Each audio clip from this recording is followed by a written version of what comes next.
Hey guys, welcome to Rosie's Dessert Spot. In this tutorial I'll be teaching you how to make this floral spray cake.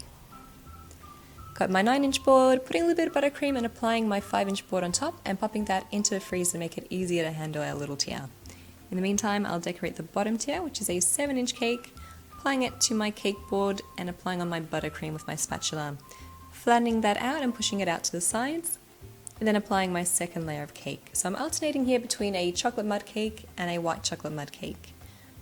And it's two 7-inch cakes that I've used in total, split down the middle and then topped on top of each other.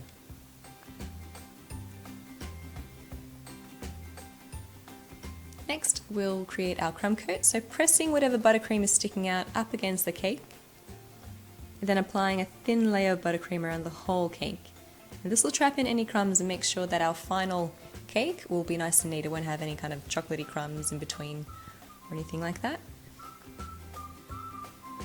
Make sure to cover the top as well. And then go in with your spatula and clear up the sides of the cake and the very top as well.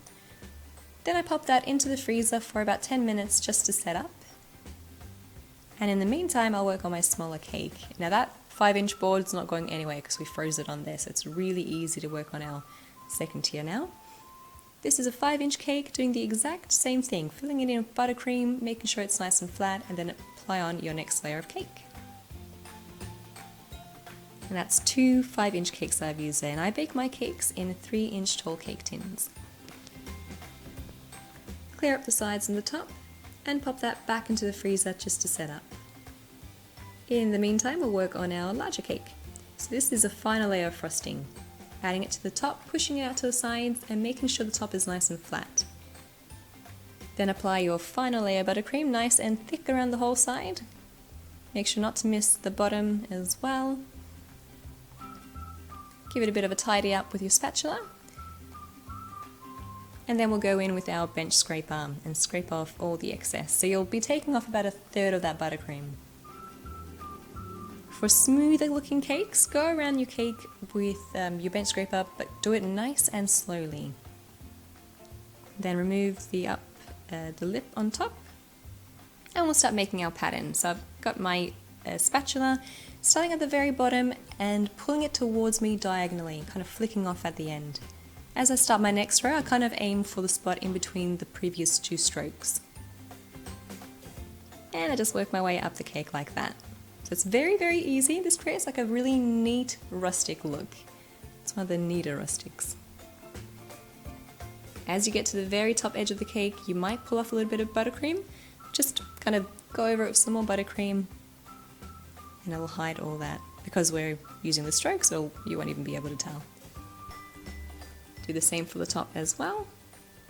Working your way to the middle of the cake, and then pop that back into the freezer to set up.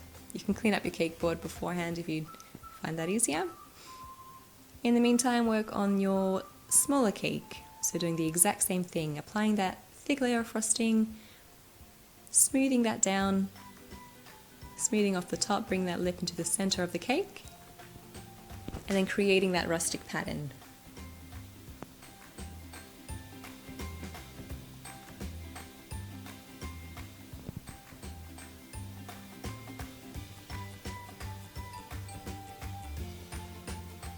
Once you reach the very top,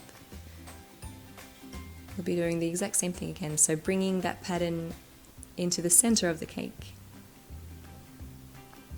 Now pop that into the freezer for 20 minutes because we're going to be handling that with our hands later on. In the meantime, I'm applying my little support beams into the bottom tier of the cake.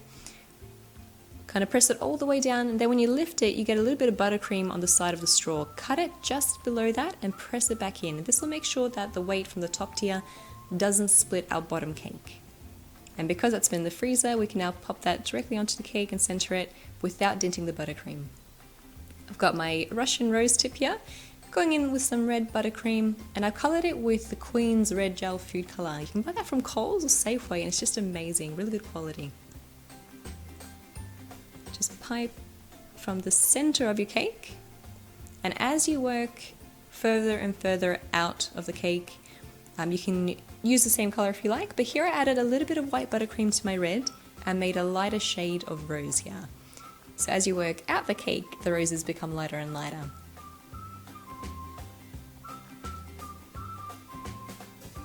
Then I'll go one shade lighter again, and I'm kind of pressing onto the cake, squeezing my piping bag so that I get about a centimetre long rose. Go all around the cake.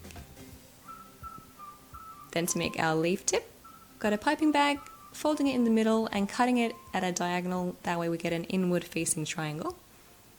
Fill it with some green buttercream and pipe those leaves around the whole of the outside, wherever you see fit really. Then I decided to go in to the center as well, just here and there, not too many. Don't want to overdo it.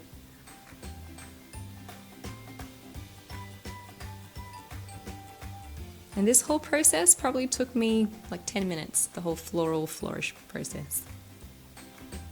Pop on your cake topper if you have one, and you're done. It's just about one of the easiest possible ways that you can create a floral wedding cake, engagement cake with those Russian piping tips. They're just amazing. I think also the great thing about this sort of cake is that it's rustic, but in a really neat kind of clean cut way, and it's very easy to do from home. So I hope you guys enjoyed this little tutorial, and I will catch you next time. If you like the little Sibel / custom name topper here in wood, I sell that on my website, rosiesdessertspot.com.